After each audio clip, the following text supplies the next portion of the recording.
24. Sands, the pot of the lean is out of the smoke, the molly the beans. 16 in the beef for 48 grams, all on me. This trapping that is fine is all here, the AUG. My city full of gangsters, all my niggas chasing cheese, yeah. So if you need it, I got it. Or I can get it for a profit. Purple lean got your knot.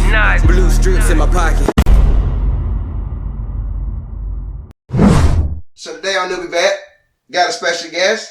Got Mr. Hill. What's going on, King? What it do, man? Can't call him. Hey, all day, famo. Okay, so what you been up to, man? Man, just grinding, man, trying to get the city right, you know what I'm saying? Come back home, like, you know what I'm saying, been gone, you know what I'm saying? Now I'm back for a couple years, but I'm finna work on this new album, with this new promotion with my team, and try to get things to crack, and, you know, H.I. Living Legend back repping for the city, you know what I'm saying? Okay. That's right. So, where you been missing at? Man, for a while, I delayed low. I went to the West Coast for like a year. Then I came back home. You know what I'm saying? I've been back home by like 2 years, but I've been laying on the low just trying to get business together and get everything together so I can just get this last little push because I'm trying to get to bring out a business, a whole corporation, not just one entity. You know what I mean? Right. Yeah. Right. Yeah. Okay. So, you was on the West Side. How long you was over there for? About a year. About a year. Yeah, just studying. How was it?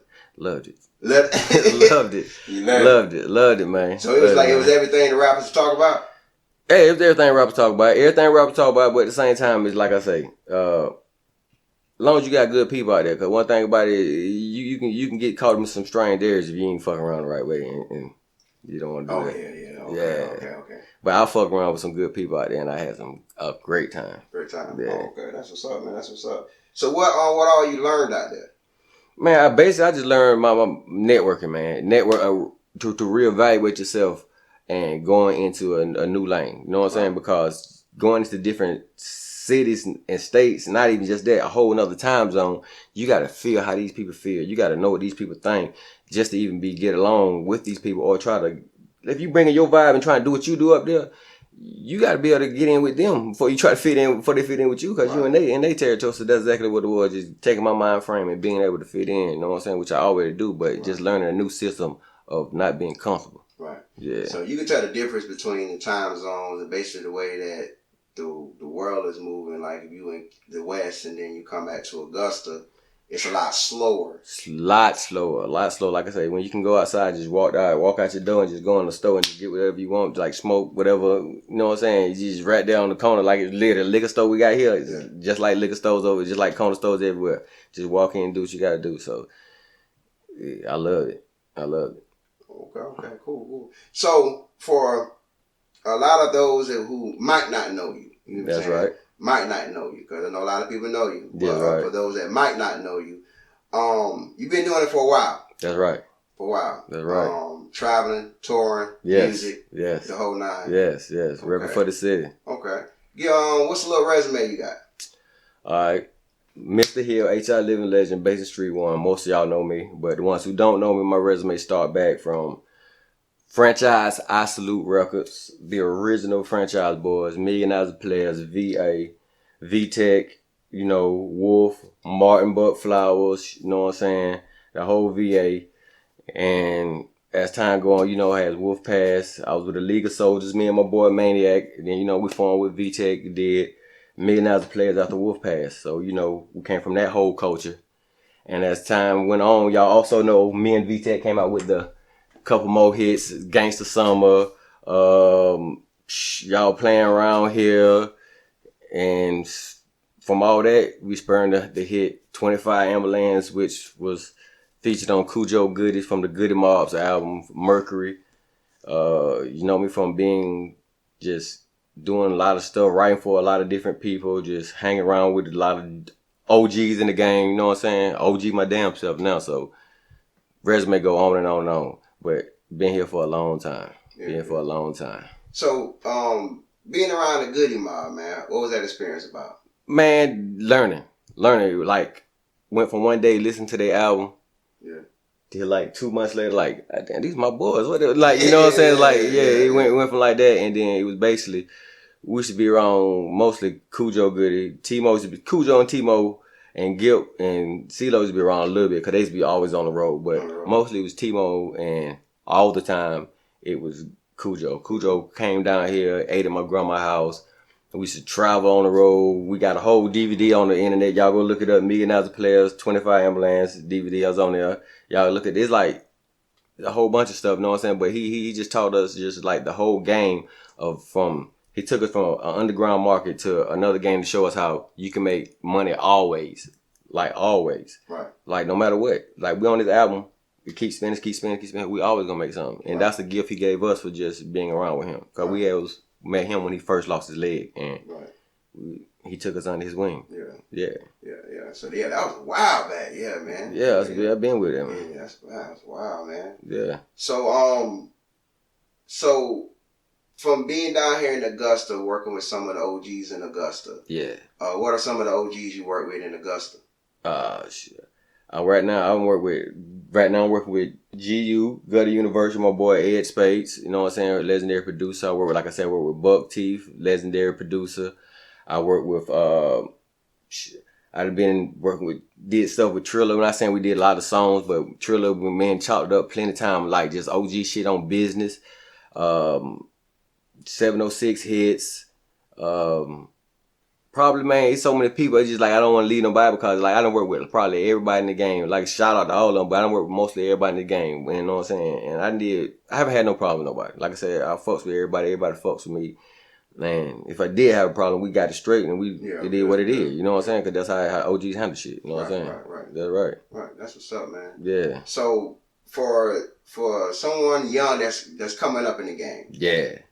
And they trying to do the music. Yeah. They trying to do, make a career out of this. Like, what type of advice would you tell them? Learn your business first. Learn your business. Learn your business first, and don't be hard-headed when it comes to it. You know what I'm saying? Always be willing to listen to somebody, because the next person might got a gift for you that you might not even know, and you can't sit here and be like, oh, he's trying to tell me what to do. No, just listen first before you jump. Listen before you jump. That's even with contracts or anything. Just listen first. Comprehend. Right. That's right. That's dope. That's real dope work.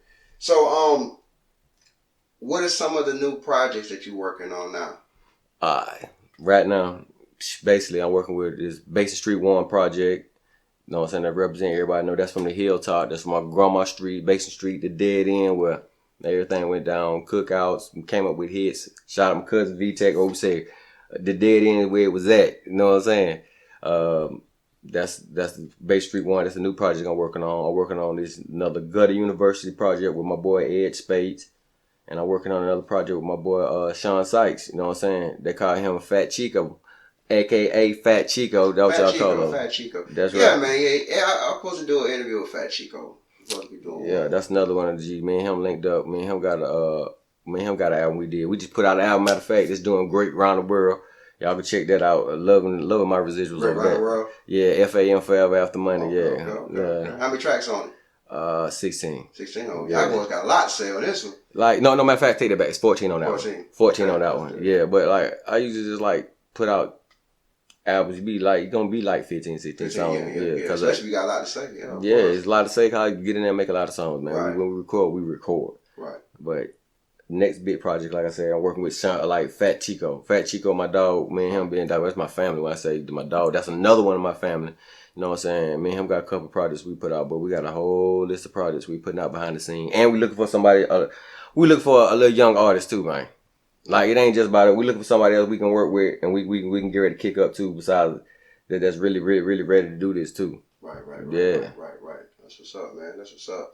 So, I know you done did countless, speaking of studio time. Yeah. Bring it up. I know you done did countless hours of studio time. Like, from you doing it over these years, what were some things that you, like a pet peeve of yours that you hated in a studio session?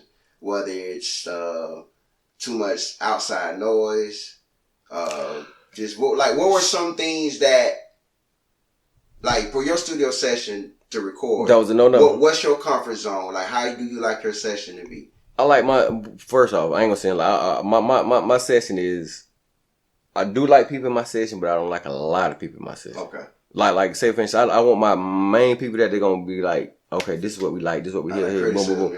Yeah, I don't want no yes men in there. Yeah. No yes men, but at least I want my good folk in there with me and people who gonna sit there and listen. I want it to be You know what I'm saying? I want somebody to be in to catch a vibe, but I don't want it to be 30 people in there. You know what I'm saying? I did that. You know what I'm saying? I did. It was fun when I used to do that. Then when it get down to time to record, it's not getting done. It's not getting done. Yeah, might delay a verse, and then we gonna finish mixing this tomorrow, and then tomorrow come in. Tomorrow, you know what I'm saying? Just a lot of stuff. You start working on another project, and just like that's why I say I like to go in and get the shit done and get it over with.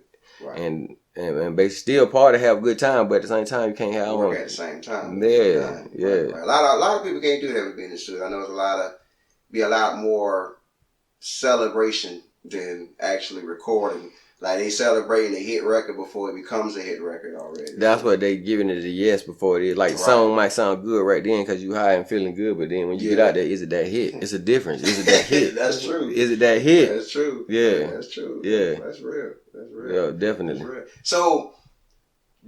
So what's the definition of a hit though? Like how can you determine a hit? And your like from your perspective, like what's your definition of a hit record? A hit record is when you can take that song and turn it on around people, like not necessarily like your family, your friends, or people who know you is, and you can turn it around somebody who definitely don't even know who you are, and you play it, and they catch their vibe and be like, oh, who is this? That's when you know you got a hit, because that's what I'm saying. You're not having no yes man. You getting the true reaction of an outside person. Right. You know what I'm saying? Right. And you can just pull up. You can be like, you just pull up and just like, you can be talking to somebody, just turn it on and start playing it. Not the mind you know that's you. Yeah. And they start moving. Check, that's the vibe. That's the vibe right there. That's what you need. Or that's the song.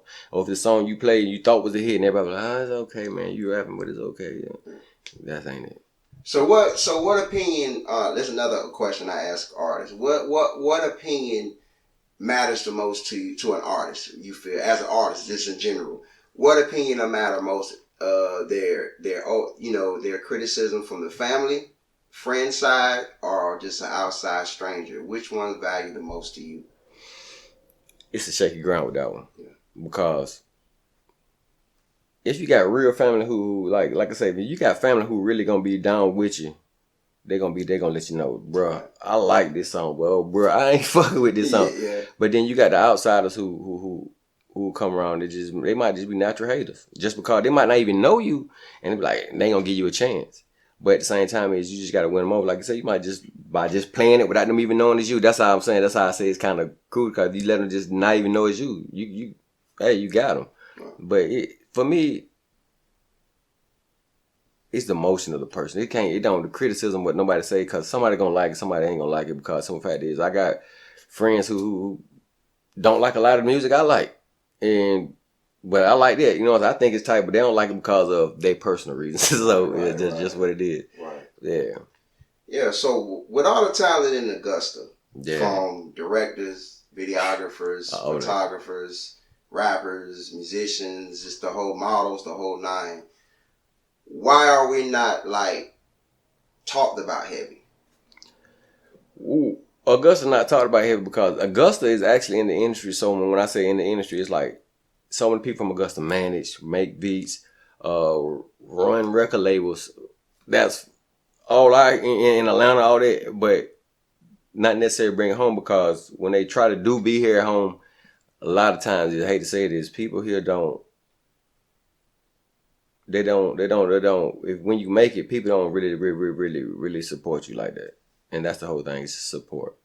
And it's sad to say, because it's not saying you got to have that person's support, because you're supposed to go out, like I was saying, you go out and get your support. Right. But when you back home, it's like, not necessarily say they don't support you, it's just more like, oh, that's old, like, my name Duan. Oh, that's Duan. Oh, Duan off the block. It ain't Mr. Hill, that's Duan from around the corner. You know what I'm saying? Yeah, I got one of his CDs, I like it. Yeah, I jam it. But then, you know what I'm saying, they'll play it. But at the same time is the support that you might say, hey man, just give me $2 for that. They be like, man, you know, we know you might need, you ask me for $2. Like, what's $2? But then you spend it on whatever. But I'm just saying, it's just how it is, the support level. And you know what I'm saying? It ain't about the money. Even if they just ride around and play it for you sometimes, you know what I'm saying? It's just about how people look at it. They might look at you as the same person they grew up with, same person as that, before they look at you as the person that can be able to. If he might be able to reach back and help me. Right. They don't even look at it like that. They look at us. Yeah. That's crazy, man. Yeah. And that's true. I've been hearing that a lot. It's just the truth. It's the truth. It's been going on from the end of time. From the beginning of this rap shit in Augusta, that's how it's been. Yeah. That's how it's been. And I don't know why. But I'm saying people in Augusta, they'll work together for a second. And then if it don't necessarily pop off like everybody wanted to, then it just disintegrates. Then they'll work with somebody else. It's just like people aren't afraid to work with people. Everybody's talking about people afraid. No, people in Augusta do work with each other. It's just about that seeing it through. Yeah. Yeah, they get discouraged fast, I notice. And then it's like they also don't understand, like you said, the business side of things, because what I noticed about a lot of artists that I came across, a lot of them don't have paperwork. And a lot of them don't even own their beats. So they have a lot of dope records, a lot of dope ass music. But to me, as a producer myself, if you don't own the rights to those beats, I don't consider that a hit record. I don't even like listening to the record because it's kind of like, it sounds good. That's like having a brand new Mercedes, but you can't drive it. It looks good, but making nothing off. You can't make nothing off of it. You can't make nothing off it. So it's like, it's kind of pointless me even hear this record or shoot a video for it. Facts. And that's one thing about it is too. That's what I was saying at the beginning. Always get your paperwork, look and listen. That's the first thing for the young artists to do, man. Because people don't realize, and when you say about those records, you can lease records, you can do all that stuff, which is fine. You know what I'm saying? But when you, like you said, if you ain't got your paperwork for none of this stuff, or you can't show for it, what's the use? What's the use? And the reason I know about these artists because I shoot a lot of videos. Yeah. And I get flagged. So it's like every time I upload these videos, YouTube will flag me, hey, this beat is owned by this person. Yeah. So he gets all the residual rights. Residual for it. So then my channel gets a hit. Yeah. So more, too many hits on your channel gets deleted. So that's one thing I understand. So that's why mostly all the songs we put out, we get original production. Like I said, all my producers, I work with so many producers. Like I got production from, like I said, from Cassius Clay, Buck Teeth, Ed Spates. I got production from 706 Hits. I got production from so many producers. Like I said, all the producers I get original producers from home. I get producers from here. I done work with Tone Beats, all these different people. Yeah. They all from different genres, different lanes now, you know what I'm saying? And I work with them because that was the type of person I don't necessarily stick to, like, I'm a rap a certain way, I'm always gonna be gangsta, I'm always gonna be there. I'll make a song about a cookout tomorrow. Right. And still make it hard. That's how it is. See, that's why, and that's which I like when you say that, because that's how Augusta gets put on. If every artist, there's thousands of our rappers in Augusta that everybody raps. Yeah. So, but my thing is look at this, dude. If all these people rap, if you don't necessarily have to record with just one person. No. You don't have to buy a beat from just one person. There's multiple people that makes beats. Lanes. You know what I'm saying? So there's different lanes for everybody. So if you want a Nico Bonds sound, go to Nico Bonds. That's right. If you want a J.Paul, go to J.Paul. That's AD, a Spielberg. Spielberg. I heard of both of them. AD. I'm trying to fuck with him. I'm trying to fuck with that cat too. I ain't met him yet, but I fuck with him. He's a solid dude. I heard some of his shit too. Cause he's a real solid dude. He's my dude, man. But if all these artists would go and just shop for original beats with the original producers in their own city, everybody can eat. Because if you blow up off that, who made the beat? This producer made the beat. You know what I'm saying? So it travels like that. Everybody's names get circulating. Won't be nobody everybody will be eating. That's the perfect thing I'm saying. That's why my boy, like I say, 706 is another guy I work with. He'll come up and be like, any new artist I haven't worked with, send me your email. I'll send you one free beat. It might be a beat, and I'm not saying he do it all the time, but he might do this out of the blue. Yeah. And it'd be like, everybody ain't getting the same beat now. He ain't sending everybody the same beat. Yeah. But people don't necessarily, when he send it to him, they don't necessarily send him the song back like he want to do it. Like he want to work with you. He be like, let's work together. I'll put this song out together. He's like, you got your BMI, you got this, let's do it. He'll put all that out there. Mm-hmm. But it goes to show sometimes some people don't necessarily do the right stuff about it. You've also worked with, you was around when the DSGB. Yeah. The whole nine was going on. Yeah, I know, yeah. What was that era like? At that time, well, not era, that time frame. Like, what was that about? That was the best, believe it or not, I ain't gonna say that was the best time frame for music in Augusta it was. Bro? Yes. Yes, you had not just that. You had DSGB. You had Million Eyes of Players. You had Southern Crime Family. You had Mike Hayes. You had man. You had a lot of groups that was together. Like, and when I say together, everybody was working with each other to help Augusta to come in. We had Jermaine Dupri used to come down here. All kind of people used to come down here, like, looking for people. This was, like, seriously, legit. Everybody was, like, up under one. When I say that, everybody was one. Not saying everybody one as in they got, everybody had their own movement, but everybody sing eye to eye. Everybody had that key focus of what was going on. Right. Man, that's the time we was throwing parties. And when I say we throw parties, like, thousands and thousands of people would come. Man, that's the Boathouse down on Gordon Highway at the forgot what they changed it to Augusta Garden Center, Community Center. We used to throw parties so big they used to come get shut down and stuff like that. That's the times. Right. You can do real stuff. Throw your own party, make your own money. Like, it's different now. You got clubs, but now it was more like, I'm gonna throw this party at this building and everybody gonna come and everybody gonna support. People gonna get your CD. People gonna do that. We got a CD out right now. Like I said, it's so hard to get. Like, it's like if anybody see it, the Million Eyes of Players first CD with the watch on it. You know what I'm saying? Anybody see that CD, everybody understand. That's the first classic CD from Augusta. One of the first classic CDs besides, like I said, DSGB, you know, since Southern Crime Family, and like I said, you had a lot of others. So, but that was some of the real ones at the beginning. Yeah. That's what's up, man. That's what's up. So that's back in the tinted window days, huh? Oh, tinted window days. That's where, like I said, anybody know you got your stripes or tinted windows. If you go to tinted windows and get your stripes, yeah.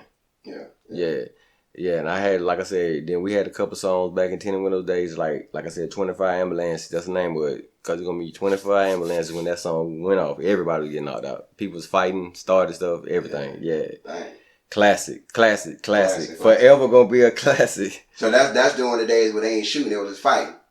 Or you still had both? Oh, they had both, but one thing about it, that's when you didn't want to get in the club. They'll beat your ass in the club, then go outside. You trying to get your gun outside, they gonna beat your ass before you get to your gun.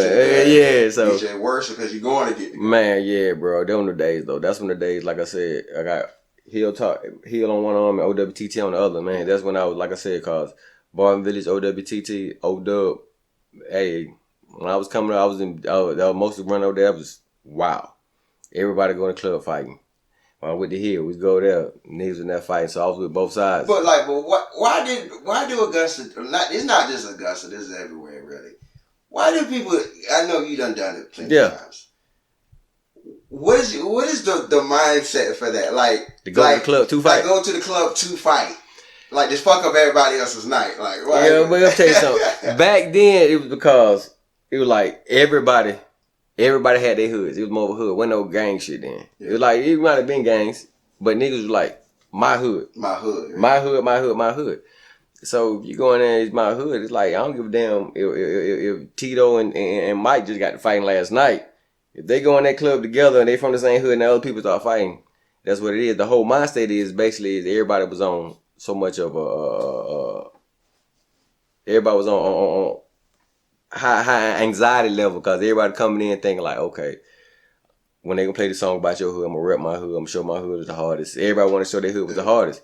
And then, you know what I'm saying, it's just, you know, some people from some other hoods, you know, that nigga gonna fight, that person gonna fight. So you not want to be the person be get snuck or like that. So you gonna be on point that night. So your full mind state is, I'm going to fight this motherfucker before they even hit my ass. That's it. So that's just point blank it is. You know what's going on. You some real niggas in other hoods, and you know that hey, it's gonna be like that. Yeah. I just ain't never understood why hood, like people in the same hood beefing with each other. When you do that, you supposed to do that. You're supposed to protect yourself, protect the hood, basically when outsiders. But no, it might be hood beef. But when outside beef came, then it's never that. No, always never. One thing about it is you cannot play like the Hill and Barton Village like that. Like especially in Barton Village like that. You know what I'm saying? If you go out there and you come to Barton Village talking about something fighting somebody. No, man, you finna make it out of there. Just like on the hill, you come to the hill trying to jump on somebody and then they don't know you. You go up there, you not finna make it from up there. That's just point blank what it is. That's how it is. But you got good folks up there, but it's just like that. Represent their hood. Got people who been in Barton Village their whole life, people who been on the hill their whole life, and that shit means something, the world to them. So, yeah. Sound like some wild days back then. Yeah. Yeah, it was a lot of wild days, man. That was the days, like I said, that was the days of real fighting, days of real people getting money, days of, like, it's totally different now, man. Like I said, but it's like I said, it's still legit. It's just like a totally different movement. Like I said, you still can get down like you used to, but it's just more of a different movement. Yeah. You got to be able to move. Yeah, pretty much. Especially if you go to a place like the Bottom. And it's still, but the Bottom ain't like it used to. It's not like it used to be. Like we had Underwood. Underwood used to be crunk back then. Yeah. That was saying they took a lot of stuff down, so that's a lot of stuff back then. Right. Troy used to be down that way. That's when Troy was running through all downtown. Downtown. He was downtown. That's where he was at. Yeah, that's where he was running from. Oh, that's where he was representing downtown area. Oh, yeah. But he represented Augusta, but that's where he was. But he's not really from Augusta though. No. Where you from, Albany? No, he's from Atlanta. He's from Atlanta? Yeah. Okay. But he was here, though. He was here. He went to college down here? Yeah. He went to college down here? Yeah. Okay. Yeah, he went to college down here. Yeah. Okay, that's what's up. Yeah, he went to college down here and linked up with some of the realest people in the streets. That's what it was. That's what happened? Yeah. Okay, cool. Cool. I don't know the rest of the story. But he blew up down here in Augusta, though. Oh, yeah. No, point blank, Augusta blew him up. Yeah, Augusta loved him. Augusta loved him. Like when I say put like this, when Augusta put their money and time and hopes behind that, man. I ain't gonna say it like they did. That they did. So is it true? I heard it was a myth. I heard it was, well, some people say no, it's true that he got banned from Augusta. If you ask some people, he did. If you ask some people, he did. If you ask some people, they say he ain't banned. You know what I'm saying? I say he's been there a few times. But I mean, he ain't tell nobody. But Put it like that. He got himself into some shit at one time. But like I said, I don't know what they had. But like people down in Augusta had it out for him. But like I'm saying, I don't know if they squashed it. But that was just how it go down when you fucking with some real hood niggas. Yeah. Pretty much. When you focus on real hood niggas and y'all have you have a misunderstanding and y'all don't talk for years. Yeah. It's always gonna be that tension. Yeah. So, one more question. All right, for rappers that portray the gangster image, do you feel like they have to go to the extreme, like actually live what they talking about in order for them to try to prove? Because some will try to do some manly stuff or some thug shit just to show that they got some type of shit that they rap about. What a lot of them don't really do what they rap about. We know that. The facts. A lot of them don't. But they don't do that. But they put on a good image. Tekashi 6ix9ine, in other words.